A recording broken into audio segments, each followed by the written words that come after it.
Di Quran itu ada dua bahasanya syifa. Pertama Quran, yang kedua madu.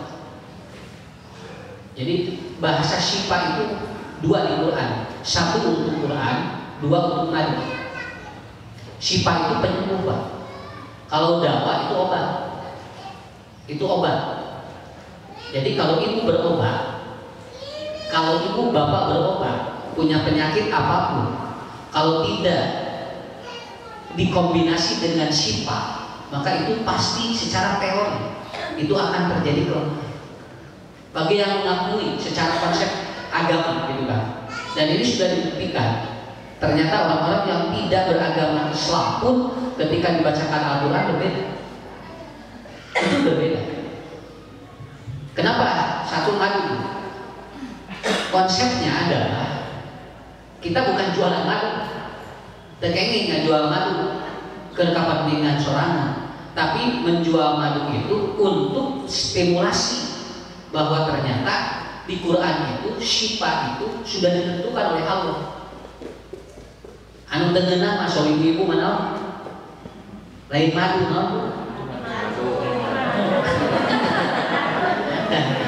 Bukan itu ah, nah begini, kumahiran, kumapikiran.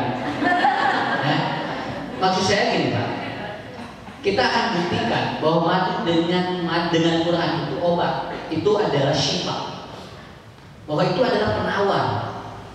Dan saya membahasakannya stimulasi dan terapi Al-Quran. Dan itu harus dikombinasikan dengan madu. Makanya contoh, kalau anak demam, minum madu 5 sendok. Kenapa tidak berefek? Karena kita seringkali orang dikasih minum madu itu udah malah sieun babat sieun meuli deui gacang gitu. Kayak ongkoh yang sehat tapi madu teh dincret-dincret we gimana teh. Ya, ukur dikecelakeun. Ini Bapak baca buku saya. Di buku saya sudah ditulis untuk gangguan minum berapa sendok, untuk gangguan ini berapa sendok, itu sudah. Karena saya belajar madu di Thailand. Dan ternyata di sana penyawat dengan baik itu pasti obatnya. Padahal yang mempraktekannya orang di luar kita. Pada dina Islam ya, dina Quran ayat. Nih, makanya ketika saya ditanya, Ustaz ciri madu asli dan ciri madu palsu kumaha gampil nggak jawabnya. Lamun nyehatkeun asli, lamun ngadu gering palsu. Kan aya minum madu teh kadon gering betul. Berarti itu teh palsu. Tetapi hebatnya kenapa Pak? Kalau madu diminum dengan benar itu terjadi detoks dulu. Detoksifikasi dari madu 3. 1 pusing. Awas tuh, pusing. Kalau orang minum madu baru sesuai dengan dosis itu pusing dulu. So dia kan gitu. Ustaz abdi pada minum madu kayak pusing we, itu beda. Ya berarti itu mah beda. Dia pusing dulu. Kemudian yang kedua, dia biasanya langsung naik asamnya. Itu naik dulu. Kenapa? Karena ada unsur glukosanya. Jadi dia kesini dulu. Kesini, terus biasa itu. Biarkan aja dulu. Kenapa? Karena dia sedang membombardir asam lambungnya, Pak. Jadi asam di lambung dibombardir dengan dia.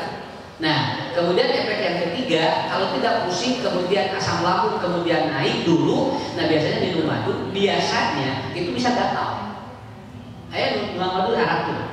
Gatal dulu aja, terutama di daerah selangkangan. Kalau ibu gatal di daerah selangkangan, saya lebih efektif pakai madu. Dioleskan. Betul. Kemudian kalau ibu, maaf ya, kolot itu lebih cepat sama macam mana? Kadang-kadang nggak sekolah. Ya, nggak sekolah ada. Kamu di barat kita kolot emang itu. Sekarang mahasiswa dengan 2, kolotnya usaha baik dari sekolah kan dengan 2. Tapi lamun 2 kan, tapi beda nih gitu kan. Itu dengan apa? Dengan stimulasi seperti itu. Dan ini bukan penemuan ilmiah, ini penemuan wahyu. Wahyu yang berbicara seperti itu. Saya menyarankan, kalau madu ingin berefek minimal 5 sendok. Satu hari. Itu udah usah habis nanti jual 2 pot sabotos nanti tilu binten nah. Hari itu mak sarwa itu nggak ada harga. Harus ada efek seperti itu.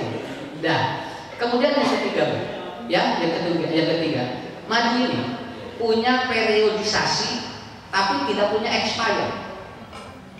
Kalau ada madu expired, maaf itu pasti udah dicampur. Pasti udah dicampur. Madu itu tidak ada di kadaluarsa. Ibu nanti main, saya punya madu di rumah itu pada waktu itu hampir 8 tahun digandengkan dengan jam-jam, disatukan minumnya, itu ternyata tidak ada apa-apa.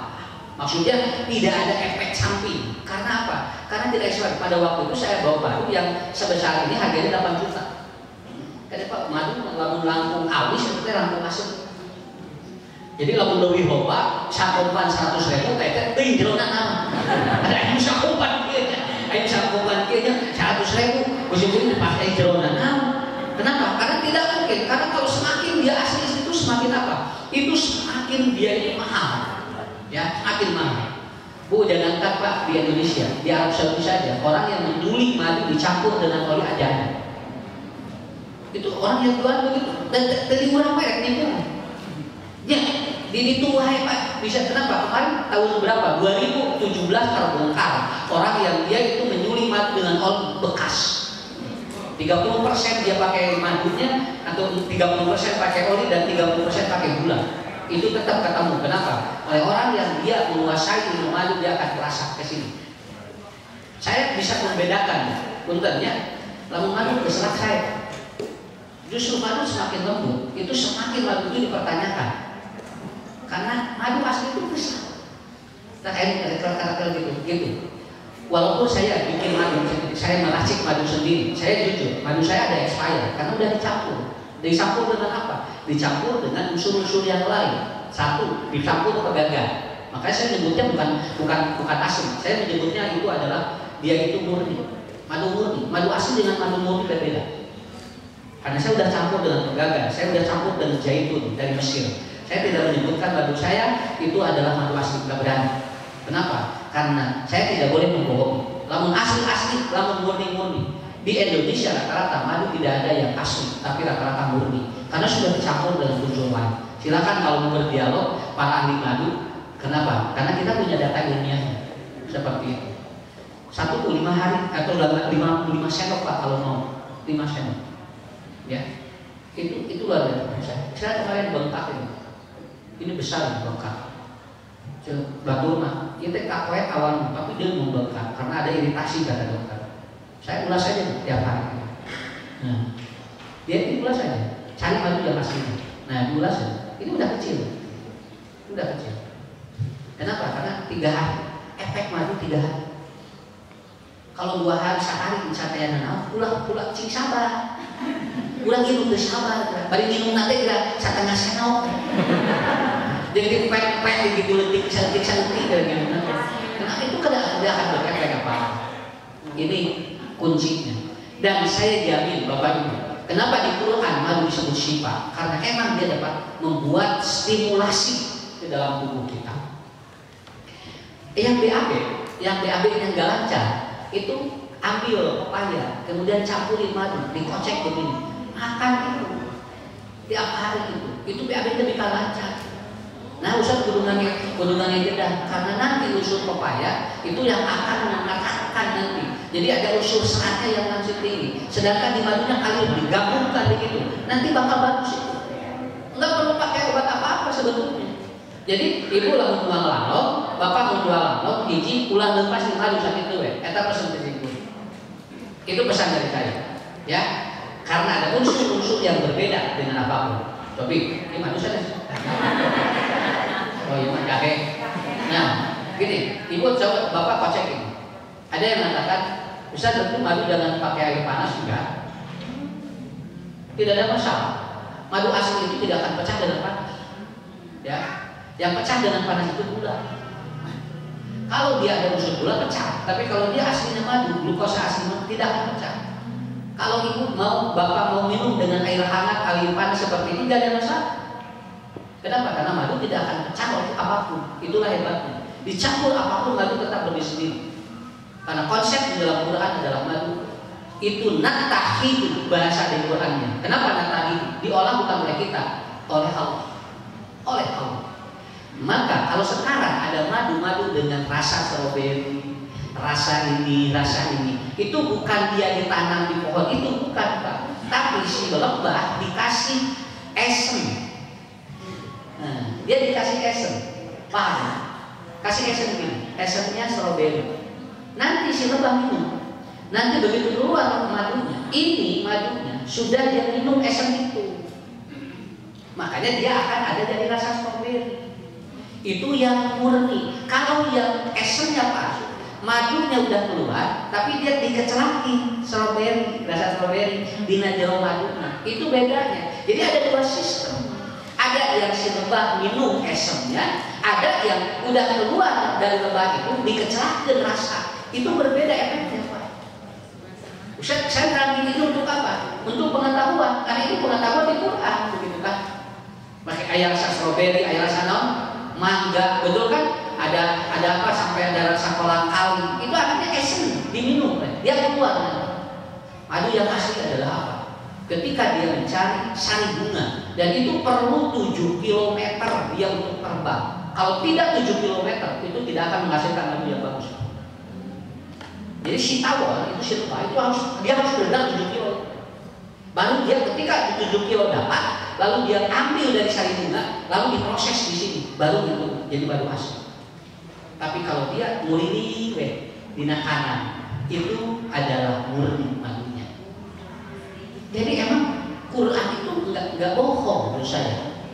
Makanya kata Allah dia akan bergerak si lebah itu kan, dia akan ke gunung, dia akan ke ataupun ke belakang apa? Belakang batu. Awas Pak, belakang batu ada tumbuhan-tumbuhan yang kita tidak tahu. Dan itu lebah tahu di sana ada sari bunga.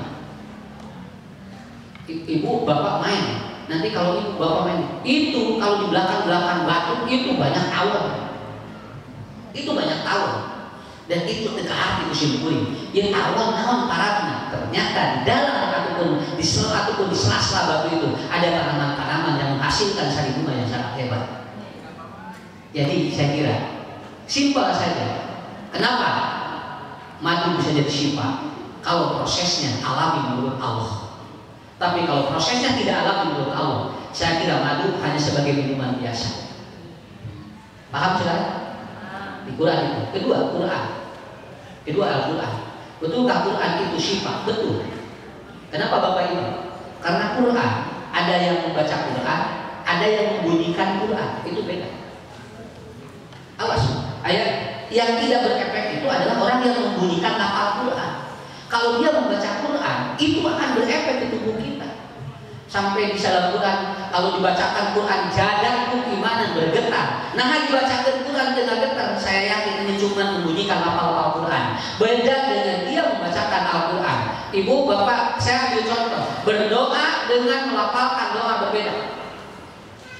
Kalau kita berdoa, itu unsurnya beda. Tapi kalau orang melafalkan doa, itu nggak akan ada efek. Mata tinggal ibu bapak, lamun aing doa kemudian menyanyikan, enggak angkat naon sahabatna, karena dia bukan berdoa tapi melafalkan lafal-lafal doa. Kalau berdoa bukan begitu. Apakah betul Quran dapat berefek secara atau stimulasi terapi? Betul Pak. Asal bapak bukan melafalkan doa, bukan melafalkan ayat Quran, tapi ibu bapak membaca Al-Quran. Membaca Al-Quran. Apa bedanya? Saya akan ambil contoh ya. Kemarin ada apa? Yang diisolasi, yang diisolasi. Dia 3 hari di pesantren saya.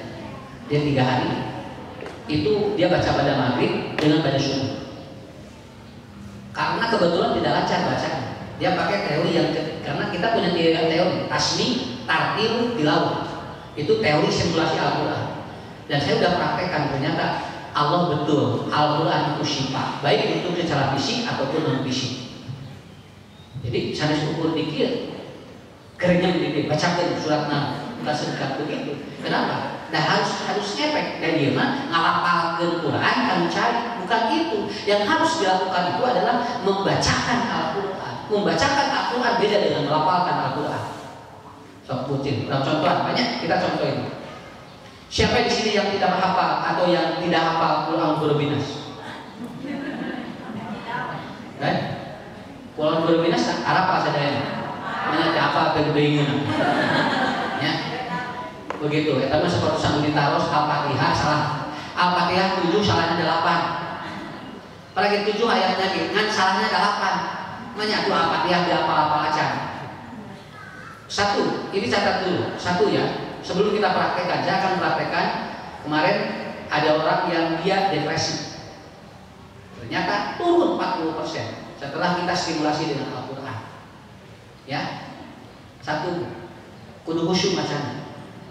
Maka kalau membaca Al-Quran, nyanyi mushaf, terkait ayat gangguan digigit.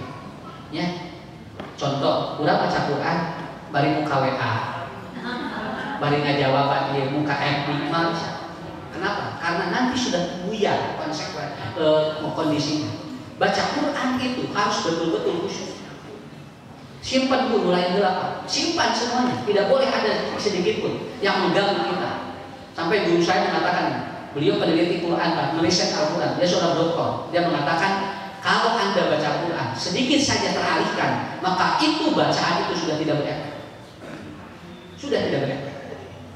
Satu khusyuk. Yang kedua, mujahadah. Apa mujahadah itu? Lakukan dengan sungguh-sungguh. Tidak harus banyak, tapi kita lakukan dengan sungguh-sungguh.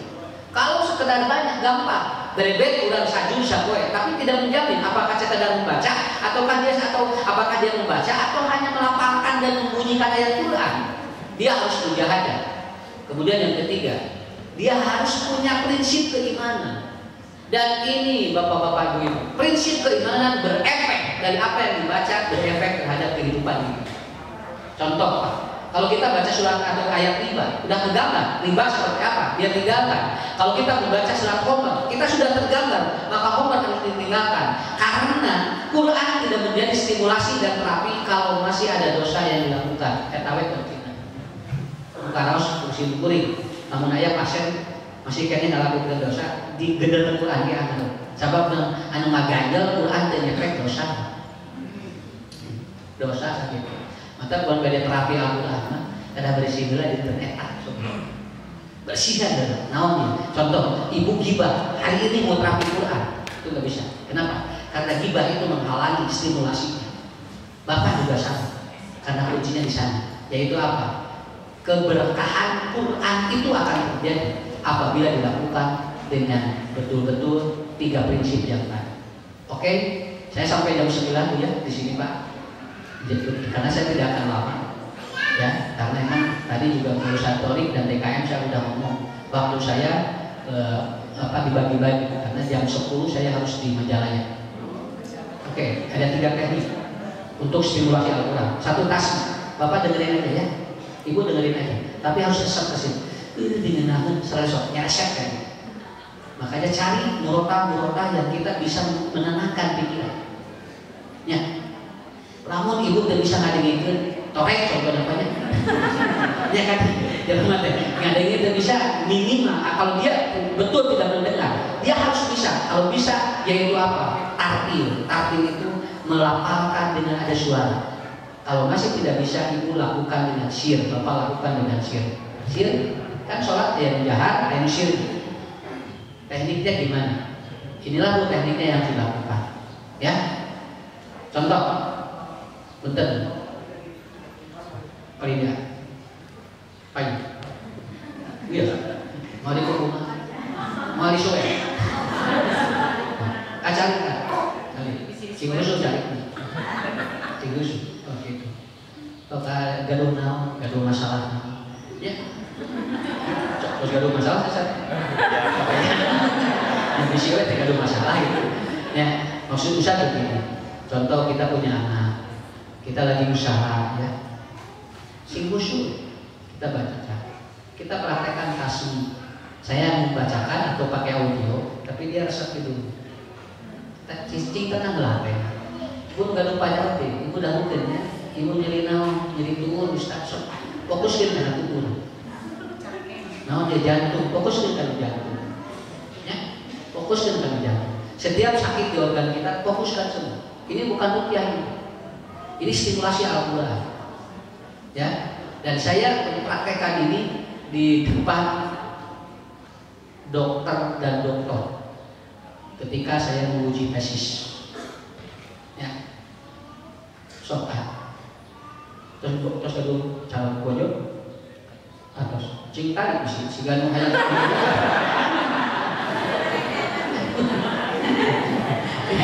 Terus gitulah. atos. Ya, bisi we gitu. Udah punya masalah yang ada. Bayangkan misalnya, kalau anak di anak, kalau di usaha di usaha. Sok ieu nyarios dina halatina mana. Ya Allah, meskipun usaha saya belum lancar, saya ikhlas menerima keadaan ini dan saya pasrahkan kelancaran bisnis saya dan usaha saya kepada. Itu sakit itu. Sakit itu Pak. Ibu nyeri dur, ya Allah. Walaupun lutut saya sakit, saya ikhlas menerima keadaan ini dan saya pasrahkan penyembuhannya kepada. Fokuskan ke anak itu. Tok dur, dur. Ya, di sini kira dur artis gitu kan. Dan terus udah. Ibu tarik nafas, Bapak tarik nafas dari hidung. Saya perintahkan dari hidung. Kalau dari mulut itu karbon dioksida menjadi tidak lancar. Karena kita akan membaca Quran, bukan membunyikan Quran, bukan. Tarik dari hidung, keluarkan dari mulut. 3 kali lakukan. 5-3-5 tekniknya. 5-3-5. 5 tarik di hidung, tahan di diafragma 3, keluarkan 5 dari mulut. Begitu. Sambil mengucapkan tadi, ya Allah, nah, jantung saya sedang diri, ya, saya menerima keadaan ini dan saya pasrahkan penyembuhan jantung saya kepadamu ya Allah. Ya, sok terus. Emut kedua, nah masalah, mau terkait bejak ini dia, bisa hafal. Yang penting dalam hati kita, udah. Kalimatnya hafal itu, karena itu kalimat golden terapi namanya, terapi emas. Ya, saya tidak menyebut akan sembuh, tapi kita sedang berikhtiar. Ya Allah, meskipun anak saya nomor 3 nakal, sebutkan namanya. Budak nomor 9 bawa, Cano Baroka, sebutkan namanya. Anak saya bernama ini, ya Allah, dia nakal, saya ikhlas menerima dirinya dan saya pasrahkan kesolehan anak saya kepadamu ya Allah. Sambil tarik nafas, lakukan tasmi, dengarkan Quran yang dibacakan oleh orang lain. Saya akan bacakan, dengarkan, walaupun suara saya tidak terlalu bagus, ya, tapi minimal goreng-goreng deh. Ya, begitu. A'udzu billahi minasy syaithanir rajim. Bismillahirrahmanirrahim.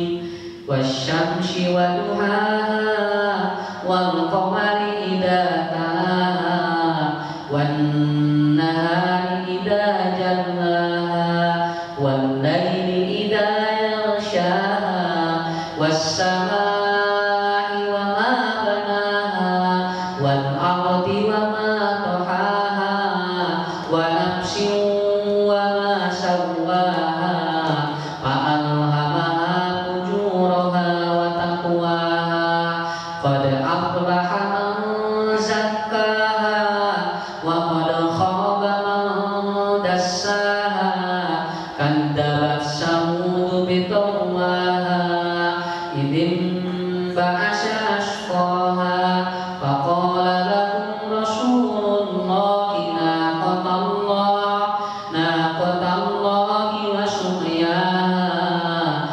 faqaddamuhu faqarruha fadamdama alaihim rabbuhum bidzambihim fasawwaha wa la yakhafu uqbaha. Tarik nafas dari hidung, tahan, keluarkan dari hidung. Tarik nafas dari hidung, tahan, keluarkan dari hidung 3 kali. Anda akan merasakan stimulasi tasmi. Cukup ibu bikin audio di pinggir. Berapa surat yang akan dibaca, ibu dengarkan aja. Jadi yang fokus dan konsentrasi kita, biar audio itu berjalan dengan sendirinya. Termasuk yang lagi hamil.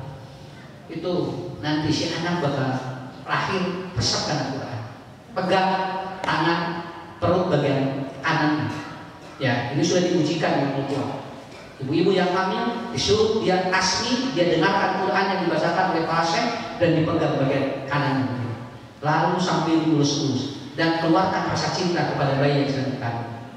Itu dahsyat sekali dan sudah terbukti. Kalau ada yang mengatakan ini mitos, tidak, karena saya sudah membuktikan. Coba, ada tenang. Alhamdulillahnya, termumutui. Alhamdulillahnya. Saya nggak bohong, nggak tahu siapa ada di mana. Dari Jelokong. Dari Jelokong ke sini, ya sengaja ke sini. Enggak, saya nggak direkayasa. Udah tenang, rutinkan besok, insya Allah, walau dibereskan. Dari ayat obat diwati Quran sama gitu. Nah, akhirnya usah didoakan jadi. Dan saya sadar masalahnya, tidak boleh. Udah, itu satu tasnya. Sok macamnya. Itu tasnya. Ya. Kemudian yang kedua, ibu bapak lakukan dengan bentuk tartil. Tartil itu adalah kita membaca dengan sendiri tapi jalan. Karena nanti ada yang dibaca di dalam hati. Ya. Tapi tekniknya begini. Kalau ibu mau tartil, ya. Makanya nanti kalau ada waktu main di pesantren saya itu praktekkan. Jadi setiap qobla maghrib dengan pada subuh keluarga ini. Jadi bukan sekedar tidur, tetapi dipraktekkan. Ya. Yang kedua kan begini. Satu posisi ibu ya, Pak, satu posisi. Jadi kalau ibu bacanya gini, jangan dirubah sampai tamat bacaan. Kalau begini aja Pak. Kalau begini aja. Kalau begini aja. Nggak boleh dirubah. Sampai ibu tamat berapa ayat yang mau dibaca. Ya, berapa ayat. Karena kalau saya baca di riwayat Imam At-Tabrani minimal itu 5, 25, 50, 200, 1 juz.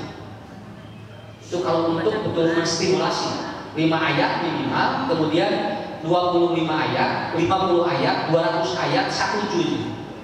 1 juz itu paling ini. Kanker, kemudian apa? Kista, minum. Bantu aja. Asam lambung, Pak. Kemudian orang yang Alzheimer, kemudian orang yang dia skizofrenia, demensia seneris. Yang demensia seneris yang suka pelupa, itu bisa sampai itu 1 juz. Tapi harus rutin dan harus satu kondisi. Saya praktekkan ini di Madinah ketika saya bawa umroh. Itu ada ibu-ibu yang dia itu setengah pikul itu. Selama 9 kali umroh, dia geder gitu. Dia lupa aja. Kamar seorang pokok dapat. Itu baca dengan satu posisi 1 juz. Ini pulang ke sini, dia sudah mengurangi obat demensia. Dan setelah obat demensianya mengurangi, ya alhamdulillah. Maka syukuri itu praktek itu yang sudah saya praktekkan. Kalau dipraktekkan saya nggak mau. Kenapa nggak mau berbohong? Karena Quran dipakai nggak bohong itu benar. Jadi yang saya praktek ini duduk satu posisi Pak. Dan kalau ingin bagus itu jangan pakai alas. Nggak boleh Pak. Kalau gini aja, ditel aja. Kalau mau di tanah aja. Kalau di tanah lebih bagus Pak, terutama untuk anak yang hiper. Anak yang hiperaktif itu di tasnya aja oleh kita. Berapa kuat dia untuk mendengarkan kita? Dia suruh ditantangin gitu kan. Nah gini, dia duduk ya di tanah ya, duduk di tanah kamu. Kempes nggak bolong. Ibu dengarkan dia kan. 5 menit atau 3 menit, biarin aja. Nanti juga dengan sendirinya. Mungkin orang muda kalau dilulung tangan gitu, biarin Pak. Terusin aja. Si bacaan itu didengarkan sama dia. Didengarkan sama dia. Itu yang hiper itu bisa. Termasuk yang autis. Ya, yang autis di Solo itu aku di Solo ada terapi Al-Quran bagi anak-anak autis, dan itu ternyata dipraktekannya di mana? Di kolam, di sawah. Nah, anak autis itu dengan binatang, tapi sambil didengarkan ini, sambil ditasbihkan. Kalau tidak ditasbihkan, dia baca sendiri. Bapak Ibu yang sekarang mungkin ada sedikit gangguan, bacakan itu. Ibu puntennya bacakan 1 ayat atau 5 ayat, 7 atau 20 ayat, 25 ayat, 50 sampai 200 sampai 1 juz. Teknisnya satu posisi, nggak boleh dirubah. Lalu saja duanya kudu kuat dan udah kayak cengkak. Jadi cengkak. Ibu harus tamat aja di sana. Lalu saja Pak 59 menit rata-rata. Kalau dia tartil, kalau dia itu bacanya bagus itu 1 jam lah 1 juz. Itu 1 jam Bapak Ibu kudu kuat. Mau cari gitu yang dirobi. Makanya kalau mau minum, deketin minumnya. Jangan ulang nyimpan ulang. Kalau kali itu nanti Bapak kesana lagi itu diolah. Kenapa? Karena kalau bapak melakukan itu, ibu lakukan itu peredaran darah ada karena seret suruh kali. Bayangkan, udah main ngaji saja dari robah-robah. Ya, bapak ngaji 1 jam. Kadang orang kan giur, wah, boleh. Ya, kayak giur, kayak lebih sadar. Karena apa? Gak akan ada yang kuat 1 jam melakukan itu. Tapi kalau ibu bapak diam saja 1 jam, usah biar kali merek materi saja tinggal. Aku ibu bapak, gaya bisa usah gerakan. Kalau usah giur itu, pasti begini. Tapi untuk terapi 1 kali.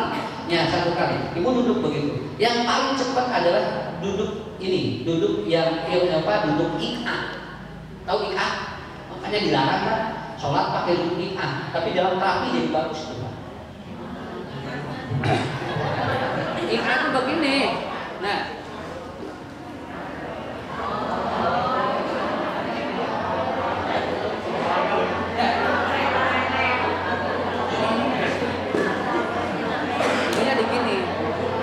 kalau gini kan boleh, Pak.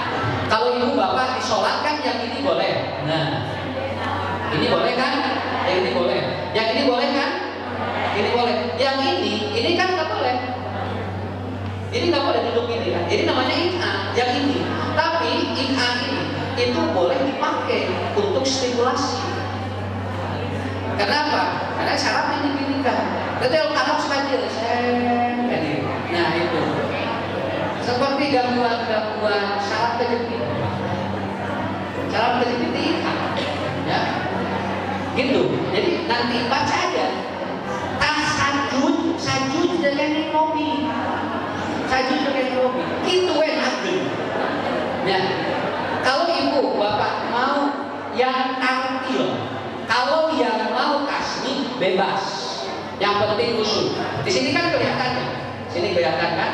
Nah, ibu kan sini bapak kelihatan ya. Kalau saya lagi shot, ibu lihat ya duduknya. Nah, begini.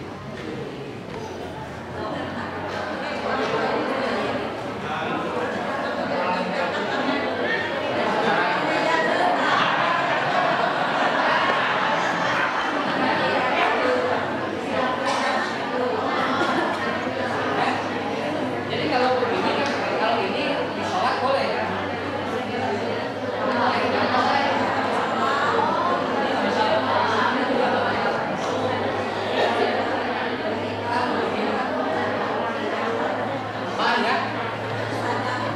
Itu untuk yang tampil. Untuk yang tampil. Jangan pakai alas. Ustaz, atau begitu masih jadi bid'ah. Karena harus begitu. Bukan, kan ini masih stimulasi. Stimulasi itu bebas. Seperti minum obat 3 kali sehari. Kan 3 kali bagaimana? Nah, asal ayam, itu kan stimulasi itu begitu. Jadi sikat ini begitu kan. Nah, ibu tempelin itu terasa ke sini. Kayak Pak, detoxnya luar biasa. Kalau setengah jam itu udah detox. Pusing kan? Kalau nih. Terusin aja karena lagi detox. Siapin di pinggirnya air putih atau air madu, minum. Tapi Quran terus dibaca. Ibu, bapak sambil melakukan itu, sambil saya ambil di ya, ini begini aja. Jangan yang panjang-panjang dulu. Anas aja Pak. Anas aja. Terapinya. Ibu yang paling cepat, anak hiper. Anak hiper cepat banget. Kalau dia bisa duduk begini, cepat banget. Kan hiper mah tidak dampak sampean. Oh, barangkali hiper tinggal gitu. Ibu menurut dia, barangkali hiper. Kan apanya bisa begini. Kenapa? Karena dia ini kan si tulang belakangnya kurang ini. Makanya dia suka jinjat. Hiper. Dan dia biasanya hiper gitu tahu duduk Pak. Kenapa di sini? Kalau dia bisa begitu, duduknya begini. Ini jangan panjang-panjang. Anas aja. Itu bisa bagus Pak. 1 hari 1 kali, jangan 1 minggu 3 kali. Lakukan seperti itu. Gitu. Seperti itu. A'udzu billahi minasyaitonir rajim.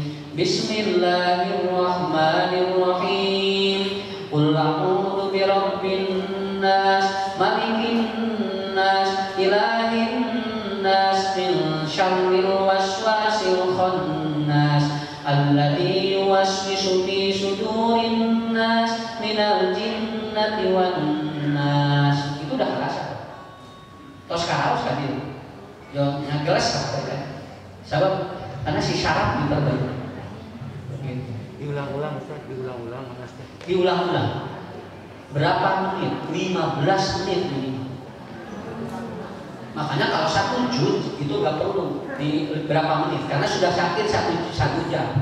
Tapi kalau yang tidak sampai 1 juz diulang-ulang sampai 15 menit. Kenapa harus 15 menit? Karena di hadis riwayat Imam Tirmidzi itu diulang-ulang, mirroring namanya. Terus sampai Al-Fatihah pun diulang-ulang. Kalau tidak hafal surat Al-Fatihah, ya Al-Fatihah. Tapi banyak anak sudah apa bisa. Keluar banyak apa bisa. Tapi catat, ibu bapak harus belajar juga mahori dulu agar nikmat. Sabab bilang ukur masa unggul, panjang pondok nanti ngenahin angan. Jadi ngaroka karena pikiran, sampai ngenahin dia. Ya. So kira ibu panjang pondoknya tengenangan, dakwanya alhamdulillah alamin, alhamdulillah tengenangan, kayak terapi ada jangan itu. Tadi nama stimulasi jadi salah. Kenapa? Karena mau julur dan panjang pendeknya tidak ada. Dan ternyata hasil riset seorang doktor dia meneliti tentang hukum guna dan mimbar tasbih itu ternyata menstimulasi ke otak. Kalau mengenai ngawas non guna, non ditasi secara meditasi itu enak banget ke otak. Ya, coba. Innal ladina enak, summa enak sih. Begitu. Kenapa? Karena di sana terjadi tasbih. Non yang ditasi dan meditasi stimulasi otak. Kalau bacanya sesuai dengan makhluk itu namanya tarqim. Tarqim dengan kita sendiri yang membaca dengan teknik yang satu. 3. Tilawah disirkeun. Tapi di sini Pak.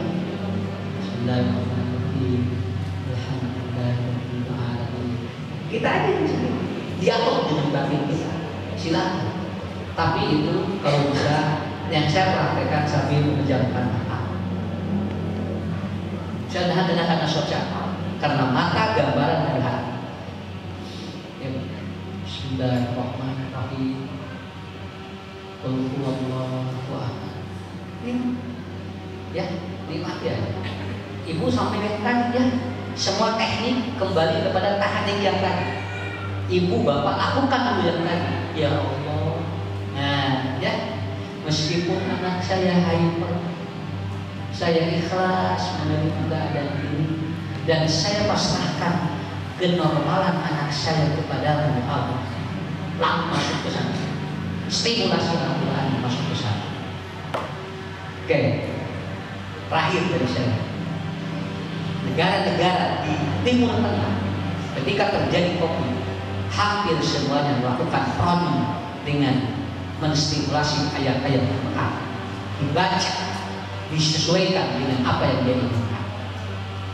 Berarti betul Quran syifa, baik secara fisik ataupun fisik. Ketika Quran dibacakan atau dibaca oleh kita, lalu tidak ada perubahan, berarti ibu bapak cuma sekedar membunyikan lafal-lafal Quran.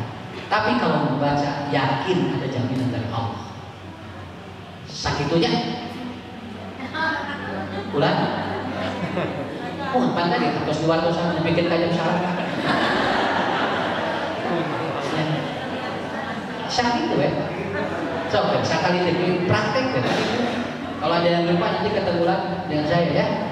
Kalau ada nanti ibu nanti kalau ingin langsung dipraktekkan secara pribadi dan keluarga datang ke pesantren holistik ya. Nanti ibu kalau tidur di sana satu paket dengan terapi satu paket. Bawa anak yang autis, bawa anak yang nakal, kita paketkan seperti ini.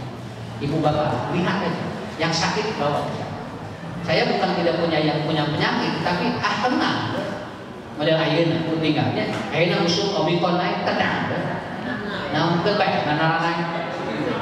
Ya, yang perlu dipikiran. Yang penting kita apa? Yang penting kita sudah hidup dengan apa yang Allah berikan kepada kita. Insya Allah, ini sebetulnya waktunya tidak cukup. Kalau saya terangkan lebih detail itu 2 jam. Itu 2 jam. Ya. Jadi kurikulum makanya saya punya ingin punya pesantren buat anak-anak buat apa? Birrul walidain itu aja. Target saya anak itu birrul walidain cukup aja. Saya tidak punya visi-misi apa. Ustaz apa pesantren Ustaz buat anak-anak. Mudah cing bakti pak ibu bapak geus sakitu tong loba bakti. Oh, pintar, berintegritas segala. Hari kakolot doraka. Ya, da kunci mah dikol. Namun budak geus hade kakolot beres, sukses sakitu. Kenaon integritas bertanggung jawab, cerdas, tapi kakolot doraka. Itu tidak menjamin. Makanya saya itu kunci. Dan insya Allah mudah-mudahan ini ibu bapak bulan Maret ataupun bulan April nanti di Ramadan kita akan adakan yaitu stimulasi Quran di bulan Ramadan. Bagi yang punya agak keluhan ini nanti 1 hari 1 malam sambil buka bersama. Saya umumkan di pesantren saya langsung. Ya, saya kira itu ya. Mohon maaf untuk DKM sukses ya acaranya sampai nanti akhir ya. Dan alhamdulillah Pak Kiraus prakteknya tersep di lapang bari ngopi tapi mudah-mudahan ini sukses dan saya doakan walaupun ada kendala tadinya acaranya akbar di luar tapi ada kendala dan mudah-mudahan kedepannya tidak ada lagi masalah-masalah lain. Saya kira itu aja Bapak Ibu sarehat sadayana sing saroleh dalam kali dan solehah sing digampil dan dizikir Allah. Assalamualaikum warahmatullahi wabarakatuh.